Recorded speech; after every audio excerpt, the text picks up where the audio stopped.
The unbeatable empire. The galaxy had long accepted one truth. The Zorathian Empire could not be defeated. For centuries their fleets had carved across the stars, crushing rivals and bending entire civilizations into submission.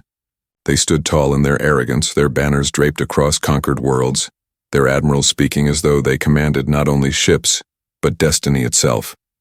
Every species whispered of their strength. They had never lost a war. Even their enemies began to believe the myth that the Zorathians were untouchable. On the edge of known space, a small rebel world named Karanos was about to be the next example. The Zorathian flagship, an enormous vessel bristling with weapons, floated above the planet like a shadow of doom. Squadrons of cruisers and destroyers spread out in formation, their guns aimed at the surface. On the ground, civilians huddled in shelters, their faces pale and tired. They had seen what came before: the burning of cities, the shattering of fleets, the chains of empire, and they knew resistance was hopeless. Inside the rebel command bunker, the last council sat in silence. Maps glowed on their displays, red, lines showing enemy advances.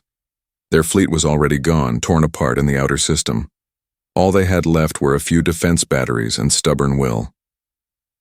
General Arvak, an old warrior with scars across his face, leaned forward on the table. "We have done all we can," he said. His voice was steady, but his eyes betrayed despair. The others nodded. They knew the truth. This would be the end of Karanos. High above, in the vast command deck of the Zorathian flagship, Admiral Klyros observed the planet with cold amusement. His talons tapped against the armrest of his chair as he watched the holographic display.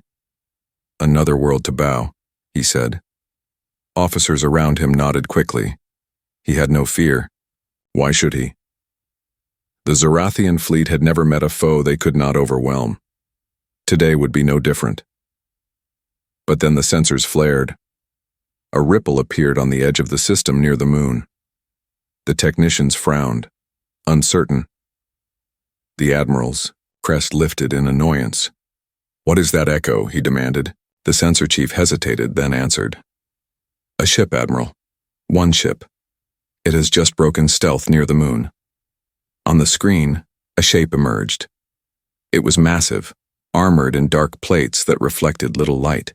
Its design was strange, not like any known Empire craft.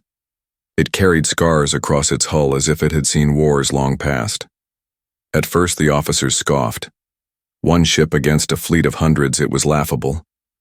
But as the image grew clearer, a whisper spread. The markings, the old design, the human crest painted in stark white against the black hull. The word passed between officers with unease. Terran. The rebels in their bunker saw the same signal. At first they did not believe it. Humanity was a rumor, a forgotten race from old stories said to have vanished from the galactic stage generations ago. Some claimed they had destroyed themselves. Others said they had fled beyond the rim. But here, before their eyes, a Terran battleship appeared. Sliding into orbit like a ghost returned. The Zorathian admiral laughed, a harsh grating sound. "One Terran relic dares to face me," he said. "We will crush it as we have crushed all others." He signaled for his gunners to prepare. But then the speakers crackled across every channel, a voice steady and calm. It spoke in clear standard, words heavy with authority. "This is the Terran Dreadnought Valiant. Cease fire on this world. Withdraw now. You will not fire another shot." The rebels froze. The civilians listening on their radios gasped. Even the Zorathians went silent. The voice carried no bluster, only certainty, like a teacher warning unruly students. For the first time in centuries, the Zorathian fleet hesitated. Admiral Klyros narrowed his eyes and leaned closer to the screen. He studied the human ship, its dark hull, its calm posture in the face of overwhelming numbers. A flicker of unease touched him, quickly buried under pride. He raised his hand. "Send them a warning volley," he ordered. "Let them know who rules this galaxy." Cannons flared from the Zorathian cruisers. Beams of energy streaked across space, slamming into the void around the Terran ship. Fire and light filled the darkness. The rebel commanders covered their faces, certain it was over before it had begun. But when the light faded, the Terran Dreadnought still drifted calmly, its shields glowing faintly. It had not moved. The voice returned, calm, steady, unshaken. "You have fired your warning. Now hear ours. Stand down." The bridge of the rebel bunker filled with stunned silence. For the first time since the war began, their despair cracked. A small ember of hope flickered to life. A single Terran battleship had come, and the unbreakable Zorathian Empire had just been challenged. First exchange of fire. The Zorathian fleet had never been questioned, never been forced to pause before unleashing destruction. Yet now hesitation rippled across their lines as the Terran Dreadnought stood unflinching before them. Admiral Klyros felt the eyes of his officers upon him, and pride forced his hand. He could not allow fear to spread, for the myth of Zorathian invincibility was their greatest weapon. He ordered the flagship to target the human vessel directly and unleashed another strike, this time with heavier firepower meant to test the strange armor. Brilliant lances of plasma and kinetic rounds filled the void, converging on the solitary ship. For a heartbeat, it seemed certain that no vessel could withstand such force, but then the Terran Dreadnought moved. It was not a desperate scramble or a sluggish evasion. It glided with measured precision, its thrusters burning pale blue as though it had anticipated every shot before it was fired. Energy washed across its shields, flaring but holding. The rebel commanders, watching from their underground screens, leaned forward, their despair breaking further. Then came the reply. The Dreadnought's forward cannon activated with a low hum that vibrated across sensor nets. A single shot of concentrated kinetic energy roared from its barrel, tearing through space with unimaginable velocity. It struck a Zorathian cruiser broadside. The alien ship split in two as though sliced by a god's blade, its pieces tumbling apart in silence. Shock spread through the fleet. The Zorathians had lost ships before, yes, but never with such ease, never with such merciless precision delivered. In one cold strike, the rebel bunkers erupted with cheers that quickly turned into choked sobs. They had just witnessed what they believed to be impossible. One human ship had cut down a cruiser like paper. Civilians on the surface who had been prepared for death now raised their eyes to the sky, whispering that maybe, just maybe, salvation had come. On the flagship bridge, Admiral Klyros slammed a fist against his command chair, his crest flattened in anger. "One cruiser is nothing," he growled. "They rely on tricks and ancient weapons. We will bury them under fire." He ordered the fleet to full engagement. Hundreds of fighters launched, filling the void with wings of silver and black, their weapons primed to swarm the Terran vessel. Missile salvos shot forth from destroyers, bright tails streaking across the darkness, converging on the Dreadnought like a storm of vengeance. For a moment, the Dreadnought seemed lost in the swarm. Explosions flashed as missiles approached, and Zorathian pilots howled victory cries over open channels. Yet the Dreadnought's defense grid came alive. Turrets rotated in seamless rhythm, streams of light lanced outward, shredding missiles, one by one. Automated cannons tracked fighters with unnatural accuracy, cutting through wings before they could close distance. The void became a graveyard of debris as fire after fire died out against the Terran shield. Inside the Dreadnought, the Terran crew worked with calm discipline. Their captain, a man with steel-gray eyes and a quiet voice, stood at the command table. He did not shout or curse, only gave simple orders in a tone that carried unshakable control. Maintain shield integrity. Prioritize civilian protection. Do not waste ammunition on targets that break formation. Precision only. His crew obeyed without hesitation. This was not their first war, and they fought not with pride but with duty. On the rebel world, commanders watched in awe. General Arvak whispered what many dared not say aloud. They fight to protect us, not themselves. He had seen empires come and go, conquerors that bled worlds dry. But this human vessel placed itself between the planet and the empire, using its bulk as a shield while carefully choosing every strike. It did not chase easy kills. It did not seek glory. It fought like a wall, unmovable and absolute. The Zorathian admiral refused to yield. He poured more ships into the fray, ordering entire wings to ram if necessary. His pride was on the line. But as each wave broke against the Terran defense, his fury turned to unease. The human ship should have been overwhelmed, yet every maneuver the admiral tried was anticipated and countered. Fighters lost cohesion, missile strikes were blunted, and his fleet began to scatter under pressure. Whispers spread across Zorathian comm channels. Pilots asked if they were truly facing humans. Some remembered ancient warnings told by their elders, warnings that spoke of a predator species that fought with patience and precision, a race that did not come to conquer but to endure, to strike only when certain. Those tales had been dismissed as myth, yet here they were made flesh in the black hull of the Dreadnought. Then the voice returned, broadcast across all open frequencies, clear and steady. This is your final chance. Cease fire. Evacuate your civilians. No more blood need be spilled today. The admiral snarled at the calmness, at the arrogance, but in the depths of his chest he felt something he had not known in decades: doubt. His invincible fleet was losing its rhythm, and the galaxy's forgotten predators had just revealed they were very much alive. The human way of war. The battle shifted into a strange rhythm as the Terran Dreadnought held its ground against the vast Zorathian fleet. Where other powers in the galaxy would have fought with desperate fire or reckless charges, the human vessel fought with calm intention. Every move seemed measured, every shot chosen with purpose. The ship did not chase fleeing fighters or crippled cruisers, but instead placed itself between the rebel planet and the enemy guns. It moved like a shield more than a sword, sliding its massive frame across orbital paths to block artillery fire.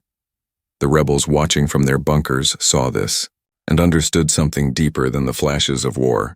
The humans were not here to show power alone, they were here to protect. The Zorathian commanders were not used to such restraint. Their enemies in past campaigns always fought for survival, clawing with whatever weapons they had, trying to strike back even in hopeless odds. This Terran ship did not act out of panic but out of confidence. Its gunners fired only when certain, cutting engines from enemy destroyers instead of detonating reactors, disabling ships rather than destroying them outright. In one engagement, a Zorathian frigate attempted a suicide run. The Dreadnought did not vaporize it. Instead, it deployed a cluster of boarding drones that latched onto the hull, cut through the plating, and disabled the power systems within minutes. The frigate drifted helplessly, its crew taken captive but alive. On the rebel world, astonishment spread. Children in shelters heard the news through static-filled radios, and their fear began to turn into something they had never felt before: pride. The stories of humanity had always been half legend, whispers of a people who had fought wars in silence and then vanished. To see such a story unfold before their eyes filled them with a strange strength. General Arvak stood before his commanders and admitted in a quiet voice that he felt shame. Shame that his people had given up so easily while outsiders risked everything to protect them. Yet that shame became fuel, a burning desire to rise again. On the Zorathian flagship, Admiral Kleros raged at the growing collapse of his perfect formation. He barked orders to isolate the human vessel, but no matter how he shifted his ships, the Dreadnought moved with cold precision, breaking his lines into scattered fragments. Every time he tried to pin it down, the Terran captain had already moved to another position like a predator circling wounded prey. The admiral realized with dread that this was not improvisation. This was doctrine. The humans had trained for centuries in tactics the Empire had never considered. Tactics built not on overwhelming numbers but on patience, timing, and the ability to read opponents like open books. Within the Terran ship, the crew fought in silence, each station manned by veterans who worked as though the battle were nothing more than a drill. Medics tended to the wounded with calm efficiency. Engineers rerouted power with steady hands, their faces streaked with sweat but their voices steady. The captain remained composed, his gaze fixed on the enemy lines. He was not a man of boasts. He spoke rarely, only to give instructions or remind his crew of their purpose. His command carried weight not through volume but through certainty, and his certainty was contagious. As more enemy ships fell into disarray, the Dreadnought opened its hangars and released recovery shuttles. These small craft darted into the debris fields, pulling survivors from broken vessels, Zorathian and Rebel alike. The galaxy had never seen such behavior. Mercy was not a tactic of war, not in the Empire's long history. To show mercy was to show weakness, yet the humans did it openly, as if daring the Zorathians to see compassion as a form of power. Rebel civilians watching the feeds could scarcely believe it. Images of captured enemy crews being treated with medical care spread quickly across underground networks. The Empire had always promised its subjects that humans were extinct or irrelevant, that their myths were nothing but stories. Now the truth was plain. Not only had humanity returned, but they carried with them a way of war that broke every rule of Empire, a way of war that valued protection over slaughter and strategy over arrogance. Still, the battle was far from over. The Zorathian admiral clenched his fists, his pride wounded deeper than his fleet. He would not allow one Terran ship to destroy centuries of fear built into his empire's name. He summoned his officers and revealed a weapon he had held in reserve, a device meant only for the most desperate of moments. A gravity lance, capable of twisting even the strongest hulls into molten wreckage. He ordered it prepared, his voice trembling not with fear but with obsession. If he could not break the Terrans with fire and steel, he would shatter them with the pull of stars themselves. The stage was set. The Dreadnought continued its calm dance, holding the line and protecting the weak. The rebels began to rise from despair into defiance, and in the heart of the Empire's flagship, a weapon of monstrous power hummed to life, promising to test whether the human way of war could withstand the fury of gods, breaking the myth of invincibility. The Zorathian flagship vibrated with the hum of power as the gravity lance came online, its coils glowing with the light of compressed energy. Admiral Klyros stood tall in the center of his command deck, his claws gripping the rail as his eyes locked on the Terran Dreadnought. He had been humiliated enough, watching his fleet scatter and break against a single ship, and his pride could not allow this battle to end without proving that the Empire was still untouchable. His officers shifted uneasily, for even they knew the gravity lance was unstable and could just as easily consume its wielder as its target. But none dared question him. Out in the black, the Terran Dreadnought still moved with deliberate calm, sliding into position between the rebel world and the broken enemy wings. It continued to fire in measured bursts, disabling weapons, crippling engines, and pulling drifting survivors into the safety of its recovery nets. The human captain knew the Zorathians had not yet shown all their teeth, and his eyes narrowed, as his tactical officer reported a spike in gravimetric readings from the flagship. He had seen weapons like this before, on forgotten battlefields beyond the rim, and he knew what they could do. The gravity lance fired. Space itself twisted into a shuddering ripple, invisible currents tearing toward the human vessel. The Dreadnought's hull screamed under the strain as its plates groaned and warped. Bulkheads buckled, lights flickered, and alarms howled across the decks. Crew members staggered as the artificial gravity inside the ship spasmed, throwing them against walls and floors. A lesser vessel would have been torn apart in seconds, ripped into molten fragments by the violent pull. But the Terran Dreadnought held. Deep within its armored core, systems designed for far older wars engaged. Counter-gravity fields surged to life, bending space around the hull and forcing the ripple of the lance back along its path. The weapon strained against itself, caught between the unstoppable push of the Empire and the immovable resistance of human engineering. For a moment the void glowed with blue fire as the energies collided. Then the gravity lance array shuddered and cracked, explosions racing down its coils. On the flagship bridge, officers screamed as fire tore across their control pits. Klyros staggered, his crest trembling with disbelief.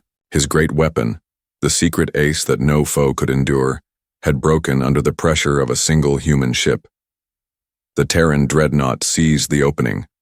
Engines roared, and the massive vessel cut into the heart of the enemy formation, breaking their command net with cold precision. Its cannons thundered, not in wild barrages but in surgical strikes, carving through communications relays and severing fleet coordination. Zorathian destroyers drifted without orders, their captains panicking as isolation set in. Squadrons that once moved in flawless formation now scattered like prey animals before a predator. The myth of invincibility cracked with each passing second. Rebels on the planet cheered as the feeds lit up with images of Zorathian ships fleeing in disarray.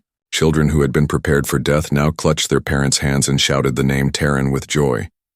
In the bunkers, commanders wept openly, their belief in defeat erased by the sight of one ship turning back an empire.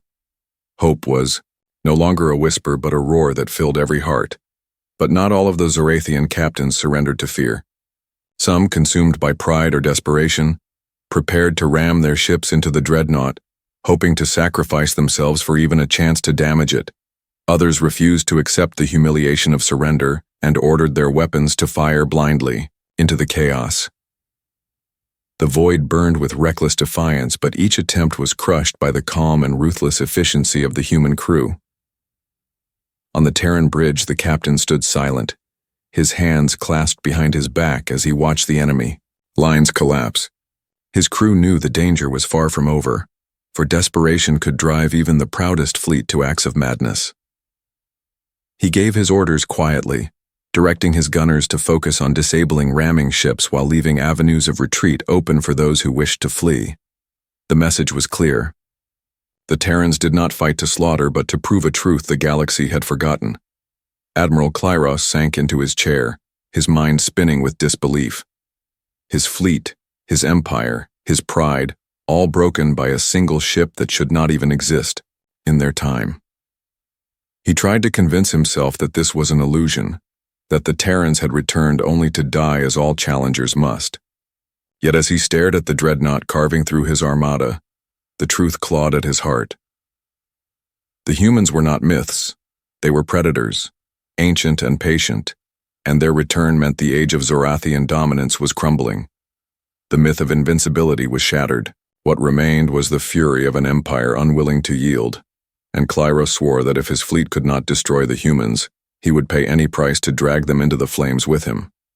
Price of mercy, the battlefield was littered with burning wrecks and drifting escape pods as the Terran Dreadnought continued its silent vigil above Keranos. The Zorathian fleet was broken but not yet gone, and their scattered forces still lashed out in fits of fury. Many enemy crews abandoned ship as their commanders lost control, ejecting into the void in fragile lifeboats. The human captain gave his order without hesitation. Deploy recovery shuttles. Bring them aboard. His crew moved instantly, dispatching rescue craft into the dangerous debris fields, weaving between unstable hulks and detonating fuel cells to pull survivors out alive. To the rebels watching, it was an act beyond comprehension. The Empire had never spared enemies, never shown compassion, yet these humans risked their lives to save even the same soldiers who had come to kill them. On the rebel surface shelters, civilians crowded around flickering screens as images came through of Terran medics working on Zorathian wounded. A mother whispered that she had never believed such a thing possible. A child asked if the humans were angels. For the first time in living memory, mercy was seen not as weakness, but as strength. The people of Keranos began to raise their voices, in defiance against despair, telling one another that they too must be worthy of such protection. But mercy came at a price. As recovery shuttles ferried survivors, a damaged Zorathian destroyer fired one last desperate barrage. Several heavy rounds struck the Dreadnought broadside, piercing outer hull sections and detonating along a corridor. Alarms screamed through the ship as fires erupted. Sections of the deck blew open to the void, dragging crew into the dark before emergency barriers sealed the gaps. The great vessel shuddered under the impact, and deep inside its engineering core, a reactor conduit burst into flame. Engineers raced into the smoke-filled chamber. One of them, a young woman with grease across her face, refused to retreat even as fire consumed the deck plating. She clamped her arms around the ruptured conduit and worked with trembling hands to stabilize the line. Her comrades pulled at her, begging her to leave, but she shouted that if she let go, the entire power grid would fail. She held fast until the last bolt was secured, her body shaking with exhaustion, and only then did she collapse into their arms. Her sacrifice was one of many across the wounded ship. Medics sprinted through darkened corridors carrying stretchers while the wounded groaned. A lieutenant with a broken leg ordered his men to keep fighting before finally allowing himself to be sedated. Smoke stung the air. Lights flickered, but still the Dreadnought fought on. Its crew moved with determination, each member knowing they carried not only the survival of their ship, but also the hope of an entire world below them. The rebel commanders watched in silence. General Arvak clenched his fists, tears burning his eyes. He had fought all his life believing that mercy was a luxury no warrior could afford, that to protect one's people required brutality. Yet here was a ship bleeding for strangers, risking everything not to destroy but to save. He turned to his officers and said that they could no longer remain passive. If humanity would risk its blood for them, then the rebels would rise again no matter the cost. In orbit, the Terran Dreadnought reoriented itself, thrusters firing to push its damaged hull back into protective orbit around Karanos. Smoke still curled from its side, and whole compartments were sealed off and silent. Yet its guns turned once more to face the remnants of the Zorathian fleet. On the flagship, Admiral Klyros saw the damage inflicted and seized on it with savage joy. "They bleed," he snarled. "They can be broken." He rallied what forces remained, preparing a last desperate charge to bring the Terrans down. Inside the Dreadnought, the captain stood steady at his command post. He saw the faces of his crew, soot-streaked and weary, yet unshaken. He saw reports of casualties scrolling across his console. He heard the cries of wounded echoing through the lower decks. He knew the price his people had paid for their mercy, but still he gave his order. "Hold the line. Protect the civilians." "We do not yield." His voice was calm, and his crew answered with a single word spoken as one. "Aye." The battle was not yet won. The Empire would not let its pride be shattered without a final storm, and the Terran Dreadnought, though wounded, stood ready to pay the price of mercy, to show the galaxy that humanity had returned not only with power, but with purpose. Duel at close range. The Zorathian fleet gathered its fractured remnants into one last formation, a wall of steel and fire drawn tight around the flagship. Admiral Klyros, his pride torn but not yet destroyed, ordered his surviving captains to prepare for a final charge. He knew that the myth of invincibility had already been broken, but if he could bring the Terran Dreadnought down with him, the galaxy would still tremble before his name. His voice, sharp and commanding, rang through the comms as he declared that no captain was to retreat, no crew was to abandon their ship. They would either destroy the Terrans or burn with honor in the attempt. The Zorathians, bound by loyalty and fear, obeyed without question. In the void above Karanos, the rebel civilians saw the gathering storm and felt their hearts freeze. The Terran Dreadnought, scarred and wounded from earlier strikes, floated like a great wall before the planet. Its hull still glowed faintly from the wounds of battle, fires flickering behind sealed plating, yet its guns moved with precision, ready to meet the charge. The human captain stood at his station, his hands clasped behind his back, his eyes unwavering. He did not need to give speeches, for his crew already knew what was at stake. They would either hold and protect Karanos or fall and leave the world to its fate. The Zorathian admiral gave the order. Engines roared as destroyers, cruisers, and gunboats surged forward in a tight phalanx, weapons blazing. The void erupted with streams of plasma and lances of energy. The Terran Dreadnought answered, its cannons thundering in measured rhythm. Explosions blossomed across the black, and the clash at long range turned swiftly into a collision of giants. Zorathian ships rammed forward without care for survival, driving themselves into close quarters where their numbers might overwhelm even the mighty human vessel. The Dreadnought did not flinch. It fired thrusters in a silent burn, angling its massive frame directly into the oncoming wall. The two forces collided in the emptiness of space, and what followed was not the distant duel of fleets but the brutal clash of warriors at arm's length. Hulls scraped against hulls, tearing metal from metal. Cannons fired point blank, shredding armor and spilling wreckage into the void. The Dreadnought's shields flared white under the constant storm, threatening to collapse, yet its engines pushed it deeper into the Zorathian line, breaking formation with raw will. Boarding pods erupted from the Dreadnought's sides, punching through weakened enemy ships. Terran Marines in armored suits stormed into corridors thick with smoke, moving with silent precision. They fought not like berserkers, but like disciplined hunters, advancing in pairs, clearing room by room, disabling reactors before crews could overload them. Zorathian soldiers resisted with desperation, claws and blades clashing against steel and rifles. Blood floated in the air in crimson and black globes, drifting in low gravity as screams echoed through the metal halls.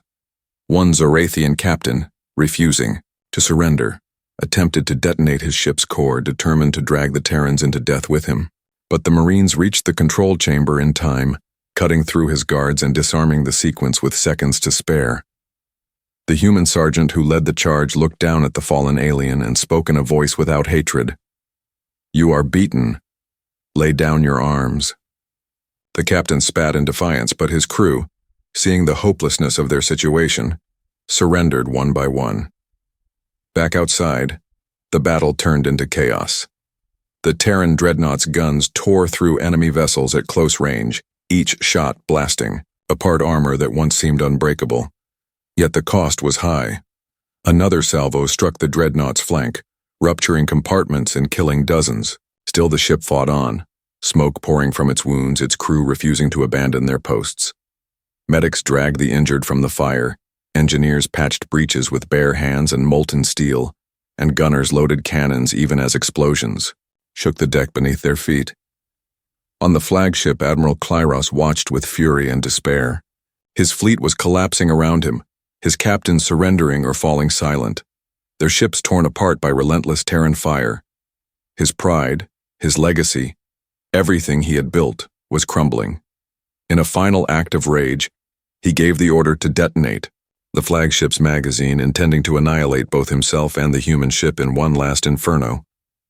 His officers recoiled in horror, begging him to reconsider, but he silenced them with a glare. If the Empire could not have victory, it would have revenge. The order raced through the flagship systems, igniting warning klaxons as the detonation sequence began. Across the battlefield, the Terran sensors caught the signal. The captain of the Dreadnought knew instantly what the Admiral intended. He turned to his boarding teams with a single command. "Stop him." Terran Marines, already cutting their way through the flagship's corridors, surged toward the core where the detonation codes were primed. Their boots slammed against steel, rifles ready, determination burning in their eyes.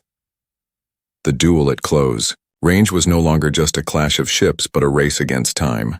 The Dreadnought's survival and the lives of every soul on Karanos now depended on whether the Terrans could prevent the Mad Admiral from turning his pride into a weapon of annihilation.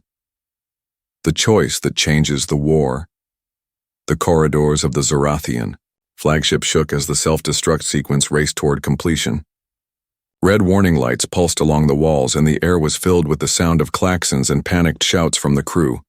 Admiral Klyros stood in the command chamber, his hands gripping the armrests of his chair, his crest raised high with fury.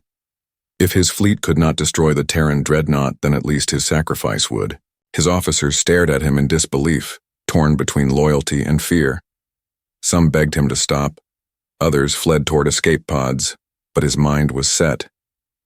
His pride would not allow him to live in a galaxy where Zorathian supremacy was broken.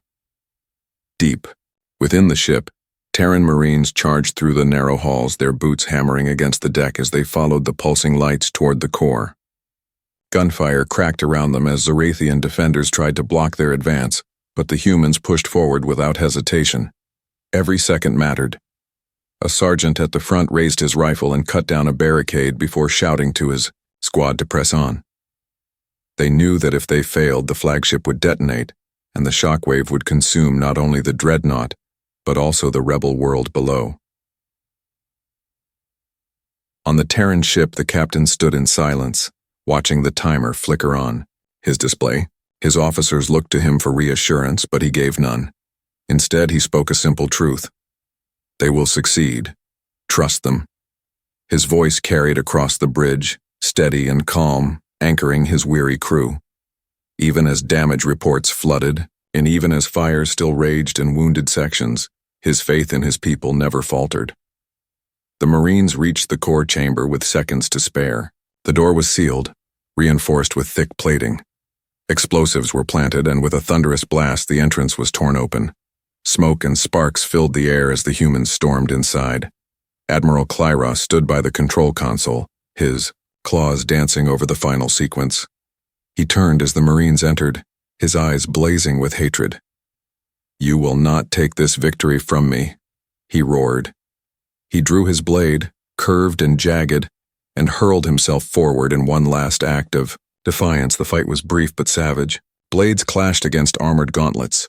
Rifles cracked at close range, and the chamber rang with the fury of a desperate leader unwilling to yield. Klyros fought with the strength of desperation, but the Terrans moved with precision. Every strike calculated, every block measured. In the end, it was not rage that triumphed, but discipline. The Admiral was disarmed and forced to his knees, his blade clattering across the floor. The sequence was halted, the detonation cancelled. Silence fell in the chamber, broken only by the hiss of cooling machinery. The flagship was secured. Across the battlefield, Zorathian ships, leaderless and broken, ceased fire. Some powered down their weapons, others sent surrender signals, and many simply fled into the void. The Terran Dreadnought, though battered and scarred, broadcast a wideband message across every channel. The human captain appeared on the screens, his face calm and his voice unshaken. "The battle is over. Surrender your arms and you will be spared. Civilians will be protected, war criminals will face judgment, but no innocents will suffer. Those who lay down their weapons will live." On Karanos, cheers erupted. Civilians poured from shelters, their voices rising in joy and disbelief. The rebel commanders wept openly, their despair finally replaced by hope. They watched the Zorathian crews surrender and could scarcely believe it. For generations they had lived under the shadow of invincible conquerors, and now that shadow had been pierced by a single Terran ship and the resolve of its crew. On the flagship, Admiral Klyros knelt in silence, his chest heaving. He looked at the humans around him, their weapons steady, their eyes hard yet not cruel. He expected execution, humiliation, the cruelty that the Empire would have delivered in his place. Instead, the Terran sergeant spoke only one sentence: "You will answer for your crimes, but you will live." That mercy cut deeper than any blade. Klyros realized that the empire he had built on fear had already lost. As the dust settled and the fires dimmed, the galaxy trembled with the news. The unbreakable empire had been broken. The myth of Zorathian supremacy had fallen, and the name of humanity, long forgotten, now spread once more among the stars. They were not conquerors but guardians, not tyrants but protectors, and their return would change the course of every world. Above Karanos, the Terran Dreadnought drifted in orbit, scarred but standing. Its crew mourned their dead, healed their wounded, and prepared for whatever would come next. They had proven that mercy was not weakness, that strength could be wielded with purpose, and that even the most invincible empire could be humbled. And as the stars burned bright around them, the galaxy learned a new law. Do not mistake the kindness of humanity for frailty, for when they fight to the end. Humanity's dawn. Across the stars, the galaxy had changed in ways no historian could have predicted. Ships that once ruled without question now floated in silence, as crews surrendered one by one, and the worlds that had trembled for centuries now breathed freely, and the Terran Dreadnought drifted among them, its hull scarred yet unbowed, a symbol of what humans could do when they refused to yield. The captain stood on the bridge, his gaze sweeping over the stars, each light a reminder of planets, saved civilizations preserved and futures reclaimed. Every crew member knew the cost of this victory, the lives lost, the battles endured, yet none regretted a single choice. For they had reminded the universe that humanity was neither fragile nor insignificant, and the same courage that had driven them to survive now promised a new era of hope. On Karanos, citizens poured into the streets embracing each other, some weeping, others laughing at the sheer impossibility of their freedom. They looked up at the orbiting Dreadnought and saw not a warship but a guardian, a protector that had arrived when all hope seemed lost, and far from the cheers the surviving Zorathians were being escorted from the planet. Their weapons confiscated their pride, broken yet alive, and the humans showed them mercy, not because it was weakness but because strength without control was meaningless. And the message echoed across every system: surrendering enemies would live, innocence would be spared, and humanity had returned not as conquerors but as judges and guides, a force that demanded respect but tempered it with compassion. The captain gathered his officers in the command chamber.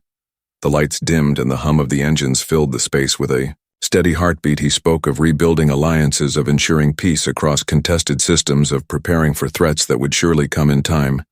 Yet every word carried the certainty that humanity had earned its place among the stars, that their presence was no longer a whisper in the dark, but a herald of change, that even the mightiest fleets must reckon with a species that fought with brains, strength, and a sense of justice unmatched by any known civilization. And beyond the metal hull of the Dreadnought, humans looked toward distant suns, imagining worlds untouched, imagining life thriving under protection, imagining a galaxy that finally understood that to underestimate humans was to invite your own downfall.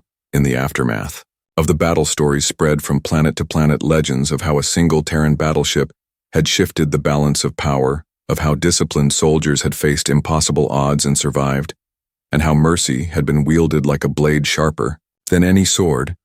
And across the systems, fear was replaced by respect and awe and hope, and children born now would grow, knowing the tales of courage and resilience, that humanity could rise when everything was against them, and civilizations that had suffered under tyranny would see that resistance was possible, that strength with purpose was unstoppable, and even the former conquerors could not deny the lesson written in the stars, that humanity was here and would endure. As the Dreadnought prepared to leave orbit, its engines flaring against the dark canvas of space, the crew felt a quiet pride in what they had accomplished. They knew the galaxy would remember this day, not as the day a war ended, but as the dawn of a new era where humans walked among the stars and no being would dare challenge them again. And somewhere in the silence of space, the captain allowed himself a rare smile, for they had not just survived, they had prevailed, and the light of humanity shone brighter than any fleet ever could.